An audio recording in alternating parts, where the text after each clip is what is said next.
Charlie Kirk. Can we talk about Charlie Kirk and the moment he got shot and the astrology in it all? Because I feel like it's so reflective of astrology in real life. But Chiron, let's talk about transit Chiron. Transit Chiron is at 26 degrees Aries. Okay, it was at 26 degrees Aries when he got shot. The moon was at 28 degrees Aries when he got shot. Aries, shooting. Okay, guns.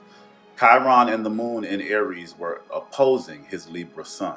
But Chiron is the wounded healer. Chiron heals the wounds, but it also digs up the wounds. Right now, with Chiron and Aries, all of us are digging up wounds associated with independence, anger, sexual trauma, head injuries, blood injuries, phlebotomy, anemia, but we're healing in an Aryan way too, okay? We're getting people to stand up for themselves. We're defending people. We're stepping in with physical fights.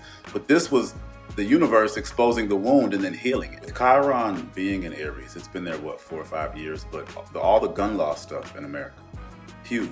Gun laws, when you look at a transit and you look at how it affects the world, you know, in this country, a Chiron in Aries is going to uproot all the wounds associated with gun laws, guns, weaponry, artillery, and what's going on right now. But Chiron is at the end of Aries. Y'all gotta, astrology in real life, like I talk about Pluto and Capricorn, when it was like at 27 degrees Capricorn, that's when a lot of grandparents started passing, okay?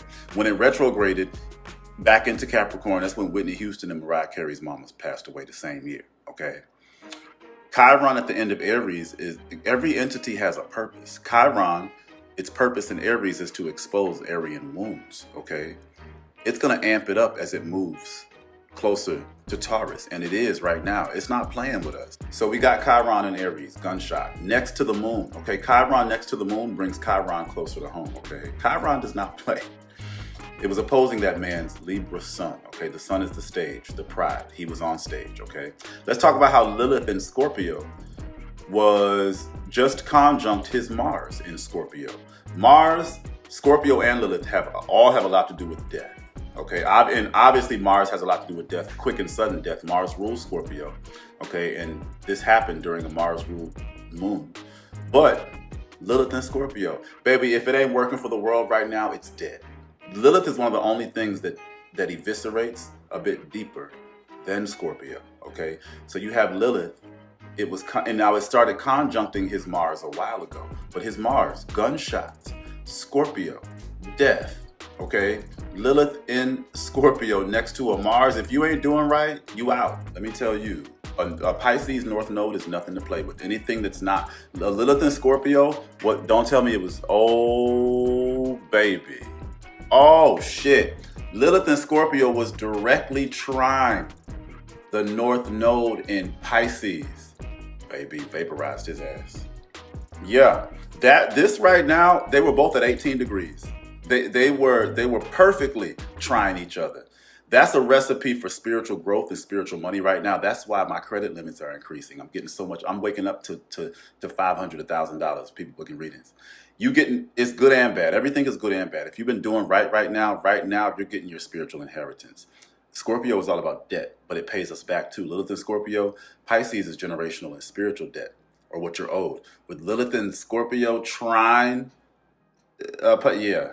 If you gotta go, you gotta go. If it's owed to you, it's coming back to you. But can we talk about how the sun, okay.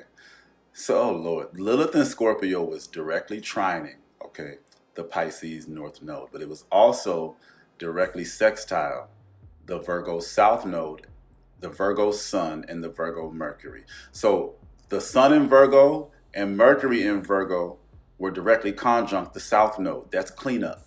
The South Node in Virgo, it's not playing. It's cleaning things up. I am a South Node in Virgo. I come in to clean things up. I come in, you about to take your ass to the doctor. We're going to do a mental health clean. You're going to dot your I's. You're going to cross your T's. But cleanup is huge, okay? That's cleanup. Charlie Kirk had to go to clean this motherfucker up, period. That's deep. And then do you get into your semi-sextiles and your quincunxes? His Libra sun was semi-sextile, the Virgo sun. And let's not forget the 1-degree stellium in the sky, the gun stellium. You got Uranus and Gemini. Uranus is the people, humanity. Gemini, crowds, congregations, okay? 1 degree, Neptune in Aries, another Aries. It's not conjunct in the other Aries things. Anything else in Aries, but Neptune is in Aries at an Aries degree. Pluto is in Aquarius at 1 degree. Quick and sudden death. Aquarius and 1 have everything to do with everything quick and sudden. This man's fortune and vertex are in Aries at 0 degrees. And the fortune is what's good. See, he did so much bad. He went to get, because he was supposed to be, I know what he did. His spirit guides are screaming at him right now because he was supposed to be something different. He had a lot of power and a lot of influence, that Libran power, the power to mediate, the power to stand in between. He did it wrong. He was supposed to help us get rid of these guns. That's why he got took out like that. He wasn't supposed to be a proponent for him. His Venus in Virgo, Scorpio, Mercury, that's why he was so nasty. You kind of, when that goes bad, Venus and Scorpio placements, please. That nasty mouth and that Venus and Virgo men, negatively, ooh, they're like eviscerating women. Really nasty at the mouth. They say really nasty things. They dirty people up. But his Venus in Virgo at 28 degrees was directly quincunx the Aries moon at 28 degrees. It took him out. It cleaned it up. It cleaned him up by taking his ass out. That's deep. The universe is not playing in the good way and the bad way. Like I said, I see all the good coming back in my life right now. And I see it in the lives of other people. But baby, woo! And then you got a Mercury in Scorpio. You got a Mars in Scorpio. You can't. And then you got a double Capricorn. That's a lot of karma. What really flabbers my guest. Okay, did you get it? Because Charlie Kirk got it, because the universe gave it to him, child. But what really flabbers my guest is this Lilith in Scorpio trining the North Node in Pisces. That is so fucking heavy. Anybody that needs to go is going to go. Anything that needs to be born right now is going to be born, okay? But then it's that Lilith in Scorpio sextile the Sun and Mercury in Virgo. But this is where I'm going to end it. It's the Lilith in Scorpio conjunct sitting on top of the rising in that moment. You know, the rising changes every hour, okay?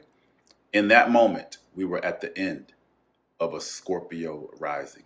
And guess what the degree was? 20. And this is why I tell people to stop with the what sign does this? What sign does that? How is this transit gonna, affect everybody? Because baby, as Charlie Kirk is getting shot in the neck, the same sky is blessing me abundantly. And I see the same energies. I'm in a nodal return right now, okay? The nodes are sextile, my Pluto and Scorpio, okay? If I was doing wrong, I could be taken out right now. It's a heavy time, but it's a heavy time for good and bad, okay? Oh, and then one last thing. Can we talk about how Lilith was at 26 degrees? What's that? That everything in the 20s is the axis, both signs. Like 22 is Capricorn sequentially, but 2 plus 2 is 4. 23 is Aquarius sequentially, but 3 plus 2 is 5. Leo Aquarius, 2 plus 9, Leo Aquarius. 26, Taurus, the throat. 6 plus 2 is 8, death. Lilith and Aries at 20. First of all, 2 is the throat. 26 sequentially is Taurus, the throat. 6 plus 2 is 8, death. And it was at 26 degrees and 24 minutes. 24 is Pisces, the afterlife.